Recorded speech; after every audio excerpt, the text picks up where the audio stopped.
Hello and welcome back to the podcast. Today we are going to talk about why summertime is really rough on a lot of parents and a lot of teens. And I'm going to help you understand the pattern that might be taking place in your house and what you can do about that. But first, let me start off this episode by asking you a question. Are you actually excited for summer with your teen? If you're like a lot of parents, you might already be bracing yourself. And it might not be because of your teen. It might be because of the patterns that are going on in your home. So a lot of parents have told me, Ben, I don't even like summer. And oftentimes it's because these moms are worried that their teenager is going to sleep all day long. He's going to stay up late at night just playing video games.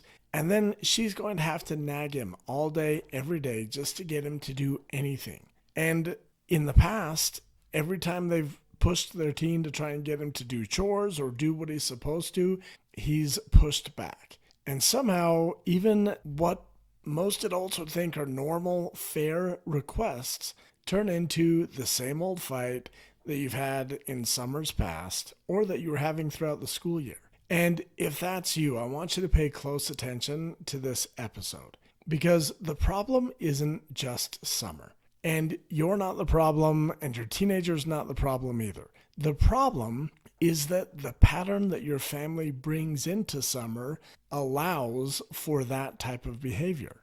And the truth is, if chores were already a fight, summer isn't magically going to fix that. In fact, summer is probably going to turn up the volume on any problems that you are already having, whether it's your teen not wanting to do chores, or maybe they just want to game all day and all night. And the thing is, summer doesn't create these problems. Summer gives these problems more time to grow. And it doesn't give you the structure that school gave you that kind of lets these problems take a back seat. Today, we are talking about why you and your teen keep having the same fight. And with summertime coming up, why this keeps coming every summer. And it's not because your teen is broken, and it's not because you're a bad parent. It's because the same pattern keeps repeating. And given the chance, that same pattern is going to continue to repeat. Summertime is going to expose this pattern, and you can use that to your advantage to help you address this pattern. Okay, so real quick, I do want to be really clear. I don't want you to feel like, oh my goodness, I'm such a bad mom. I hate summer. I dread it. No, it's normal. A lot of the parents that I talk to, especially moms that have to stay home with their teens, they're like, I just hate summer. And so I want you to understand, you're not alone here. This is where a lot of parents fall into the same boat. They're worried about gaming. They're not only worried about like screen time and video games, they're worried about that being the same fight every single day. They're not only worried about, man, how do I get my kid to do chores? They're worried that they're the only person who cares if anything gets done in the home, and what's wrong with my teen for not wanting to help. I want to be really clear. You are not just worried about this behavior. You're worried about the emotional cost of dealing with this behavior over and over. And you're worried that what's supposed to be a fun, relaxing summertime is actually going to be stressful. It's going to lead to a lot of fights. And that's something that I can help you address. So a lot of parents make the mistake of just focusing on the surface problem. And focusing on the surface problem means that maybe you're focusing on the video games, the screen time, the sleep, the attitude. Sometimes these surface level problems, they're the more obvious ones, like, oh, my teen won't do any chores, or he's constantly disrespecting me. Yes, those are issues. Those are things that we want to address. But typically, the surface issue isn't the real issue. The real issue is the pattern around these surface problems, the pattern that lets it keep playing out the same exact way time after time. the pattern that we want to uncover is we want to start understanding, hey, I keep having the same fight. What is the same pattern that keeps letting this happen? And for a lot of parents, when you can finally see this loop, you can start doing something about it. So a lot of the patterns that I see is that parents will ask their teen to do something. It might be chores, it might be reading a book or studying, and the teen is just going to put it off. It's summertime. They want to play video games. I'll do the chores later. I'll read later. And then the parent reminds their teen over and over, which leads to the teen resisting and pushing back. And then this pattern just starts to repeat, but louder. So the parent gets louder, like, hey, I want you to do this. And then the teen pushes back and is like, I will, just let me do it in my own time. And then it never gets done. And what happens is usually the parent at this point is going to either give in or they're going to explode and just turn it into an even bigger argument. And then the pattern resets itself and it happens again and again. If the same fights keep happening, I want you to understand they're happening because the same pattern keeps happening. And your teen is not just reacting to this rule, they're reacting to the pattern that they expect to get from you, their parent. And so what we want to do is we want to identify that, hey, this pattern is not working for me as the parent. The problem is, though, oftentimes the pattern is working for your teen. So we just want to be aware of this. Oftentimes when your teen is like, hey, I'll do the chore later, the truth is when they just put it off, sometimes it gets them out of doing the chore. I know my kids are guilty of this. They're like, oh, I'll do it later.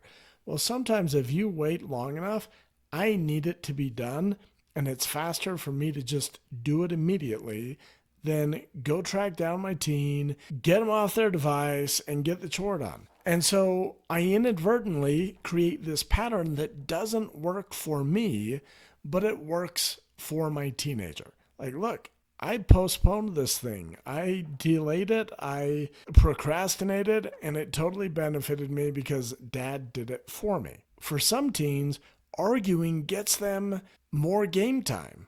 And so arguing has worked.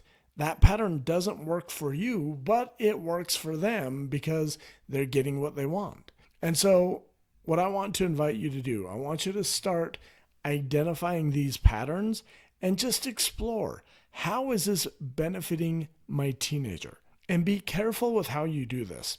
You might look at your teen, and I know this happens in my home. If we don't have something planned, my teen just assumes that they can sleep as long as they want. And you might look at your teen sleeping in and you might just assume, oh my goodness, he is so lazy. When you take the time to explore how is this benefiting him, you can start to see like, oh, well, maybe he's sleeping in because he's staying up all night. And by sleeping in, that makes it so he has the energy to stay up all night. Maybe by sleeping in, he's avoiding doing some of these chores.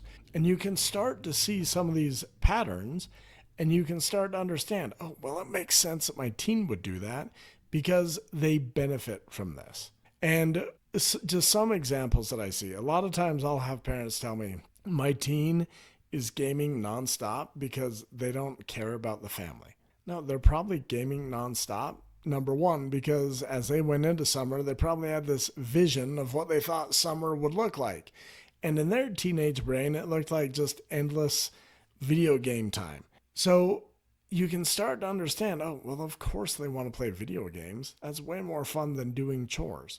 And you can start to understand that, oh, well, that's the pattern that I've let happen in the past. That's the pattern that I've let play out in my teen's mind. And it's my job as a parent to create a new pattern, one that better serves me as their parent and one that better serves my teenager. And if these are fights that are on repeat, for example, I know some parents that they're like, every day is a fight about screen time. Every day is a fight about, hey, can I play video games? Every day is a fight to get my teen to do chores. If these fights keep repeating, remember that there's a pattern that keeps that fight coming up. There's a pattern that likely keeps rewarding that pattern, rewarding that fight. So, one of the biggest problems that I see is that parents see their teen as the problem. And I want to be really clear, your teen is not the problem. You aren't the problem. The problem is that you have a pattern that is not really working. And most parents fall into the trap where they just blame their teen. My teen is lazy, or they're disrespectful, or they're not willing to help out. That doesn't help. If you can move from blaming to ownership, like, look, there is a pattern in our home, and I'm a part of it as the parent, which means there's something I can do about it. And a lot of times, parents, they're a part of this pattern without even knowing it. And what you can do is you can realize, oh, I'm totally a part of this pattern. That gives me power to create a shift in the pattern. And I want to be really clear. This is not about shame. This is about gaining clarity, because you can't change a pattern if you can't see it. And a lot of times parents are avoiding identifying the pattern because they feel guilty about it. They feel like, oh man, I'm such a bad parent. I can't believe I've let my teen play video games all day long. Don't get into that shame. This is not about shame. This is about clarity and understanding that, hey, once I can see the problem, once I have an awareness about it, I can now start to change that pattern that leads to that. So just take a deep breath and remember, my teen is not the problem. I'm not the problem. We have a pattern that's going on in our home creating this problem. And so, with summertime at hand, if you are dreading summertime, it makes sense. I have been in that stage as well where I'm like, man, summertime, nothing gets done. The kids just want to be entertained all day. They want to play video games. They refuse to help. When we addressed the underlying pattern, it solved so many of the problems. So if you're coming into summer and you're a little bit worried and you're like, why do I stress so much? Let's just keep in mind that the problems that are on the surface are caused by patterns. And some things to consider is that oftentimes these patterns are connected to this shift from school time to summertime. And what summer does is it removes a lot of the structure that school gave you that helped move your day along according to a pattern that worked. Like, look, we get up at this time, we do our chores, we get ready for school, we go to school, we come home from school, we do our homework, maybe we do more chores, we go hang out with our friends, and then we go to bed and we're on repeat. Well, summer removes that structure, and summer creates more free time.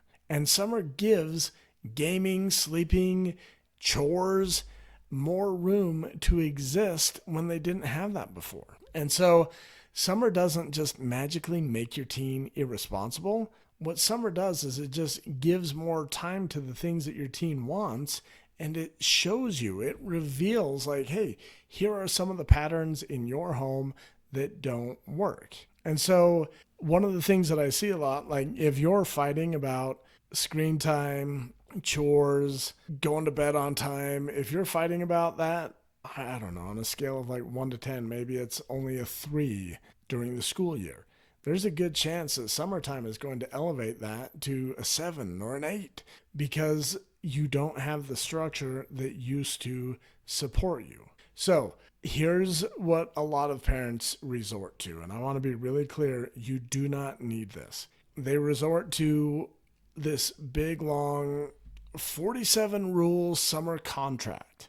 And while, yes, I do want you to have a discussion with your teenager, and I want you to come up with some agreements, I want you to empower them and explore with them, and I want you to come up with some boundaries, but your teen doesn't need a big old overwhelming summer contract that is going to make them feel like, oh my goodness, summer is going to be such a drag. there's a better way to do this. And most parents resort to more rules, more lectures, more nagging, more threats, more punishment, and they're trying to create more control. And a giant list of rules on your refrigerator, that's not going to fix this broken pattern. That's just going to show up as the latest surface problem. Your teen doesn't need just one more argument, one more surface problem. What your teen actually needs is leadership from you. They need the opportunity to explore, hey, what is fair to be expected this summer? What do I need to do to earn some of the things that I really want? Basically, you're helping them explore, how do I create the summer that I want while helping my parents have the summer that they want? Because if I can help my parents have the summer that they want, which is probably me doing a few chores, waking up at a decent time, they will then better help me have the summer that I want, which includes hanging out with my friends, having free time to play video games, and the goal is to start a new pattern this summer. We've been talking about summertime and some of the problems that can come to the surface. And the good news is, when it comes to these patterns that create a lot of the summertime problems that you've been experiencing, the good news is patterns can change, but they're not going to change by accident. And your teen isn't just going to change them because you want them to. In fact, if you're waiting for your teen to change, you might be waiting for a very long time. If you want a different summer with less fighting and more productivity out of your teen, you can't go through summer the same way you did last summer, because that's the exact same pattern, which is why I'm offering my Boundaries That Don't Suck workshop. Again, I did it a few weeks ago. It is fantastic. Several of the parents who went through it were like, oh my goodness, this changes everything. Summer is going to be so much easier. If you want summer to feel different, start with boundaries that don't turn into battles. And this is exactly what I'll help you do in this workshop, Boundaries That Don't Suck. And this workshop is going to be June 2nd at 2 p.m. Mountain Time, which is 4 p.m. Eastern Time or noon Pacific Time. Wait, no, it's 1 Pacific Time. Anyways, it's $7. It's June 2nd. And the goal is not like, now that you've identified, okay, I can see the pattern that's going on here, and this pattern needs to be addressed. The goal is to help you address the pattern in a way that helps you set summer expectations with less fighting, less nagging, and more of having your teen on board, having them buy in. You don't want to wait until summer is already a mess. If it is a mess, now's the best time to start. But if you're like me and your kids have another week or so of school, start before the summer pattern just falls into place. It'll be easier. If I do have some clients that they're like, yeah, our summer starts right now. It's not too late. Let's get to work. Summer does not have to create the exact same problem. Just keep in mind, summer, all it's doing is exposing a pattern that I can fix as the parent. And if you want a different summer, you just need to create a different pattern. You can go to benpughcoaching.com/boundaries workshop and you can get signed up for that. It's only $7. And keep in mind, the summertime fights, those aren't the real problem. The real problem is the repeated pattern underneath all of that you can address. And hopefully this podcast has helped you see the pattern and realize, hey, I actually have a choice. I don't have to keep reacting to the same fight. I don't have to keep repeating the same old pattern. I can create a new pattern, one that works for me and one that works for my teen. And that's exactly what you'll be learning in the $7 Boundaries workshop, Boundaries That Don't Suck.